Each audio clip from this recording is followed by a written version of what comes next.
গাজার উপত্যকা জুড়ে ইসরায়েলি বাহিনীর আগ্রাসনে কমপক্ষে 52 ফিলিস্তিনি নিহত হয়েছে। এর মধ্যে 12 জন গাজা সিটির একটি স্কুল হামলায় নিহত হয়েছে।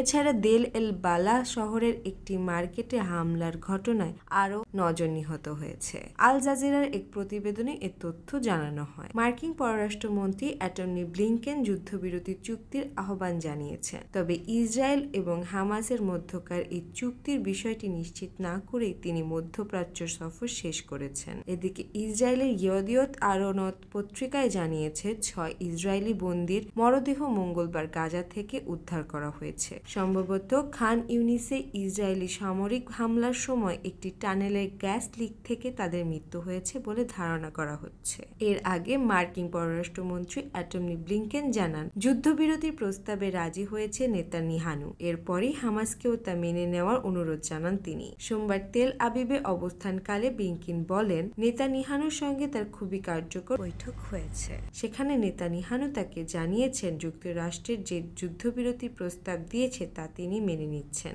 এখন হামাস তা মেনে নিক। মার্কিন পররাষ্ট্রমন্ত্রী বলেছেন, যুদ্ধবিরতির মাধ্যমে বন্দীদের ঘরে ফেরানো ও দীর্ঘস্থায়ী শান্তি প্রতিষ্ঠার এমন ভালো সুযোগ সম্ভব আর পাওয়া যাবে না। এখন গাজার স্বস্তি ফেরানোর বিষয়টি নির্ভর করছে হামাসের উপর। ইসরায়েলের পর তার কাতার সফরে যাওয়ার কথা।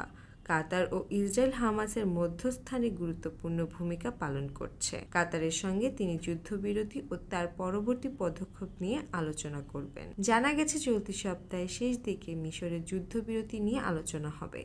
ইসরায়েলের প্রধানমন্ত্রী নেতানিয়াহু জানিয়েছেন, তার সঙ্গে ব্লিংকেনের বৈঠক সফল হয়েছে। এই সময় কেউ যেন এমন কোনো কাজ না করে যাতে প্রস্তাবটি বানচাল হয়ে যায়। গত 7 অক্টোবর ইসরায়েলের সীমান্ত প্রবেশ করে আকস্মিক হামলা চালায় ফিলিস্তিনি স্বাধীনতাকামী সংগঠন হামাস। এরপরই গাজা পাল্টা আক্রমণ চালায় ইসরায়েলে। প্রায় 10 মাস ধরে চলা এই সংঘাতে কমপক্ষে 40,173 ফিলিস্তিনি নিহত হয়েছে। এছাড়া আহত হয়েছে আরও 92,857 ফিলিস্তিনি।